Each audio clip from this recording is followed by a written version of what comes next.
Je voudrais vous parler de Sarah, 35 ans, intermittente du spectacle, qui vient récemment de se séparer de son compagnon et qui ne va pas tarder à être expulsée de chez elle. Je voudrais vous parler de Sophie, 60 ans, qui vient, elle, de perdre son mari, qui se retrouve avec un enfant handicapé à charge. Ou encore de Laurence, 24 ans, un enfant, elle aussi, journaliste et qui ne trouve plus de pige.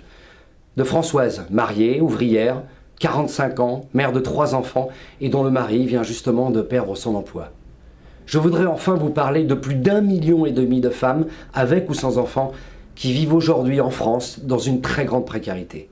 On vient de le voir, ils sont nombreux les accidents de la vie indépendants de notre volonté. Aussi, lorsqu'on est seul et qu'on traverse ce genre d'épreuve, il serait bon de pouvoir trouver un havre de paix, un endroit où l'on puisse poser ses bagages, trouver du réconfort, une main tendue pour affronter le quotidien et se tourner vers l'avenir. Hélas, en France, il n'existe aucun endroit adapté pour ces familles monoparentales, aucune structure capable de les accueillir et de les aider pour leur réinsertion. Voilà pourquoi je soutiens l'action de Parole de Femmes, parce qu'il est temps de construire ces maisons citoyennes qu'elles réclament depuis tant d'années et donner à ces femmes et ces enfants une seconde chance.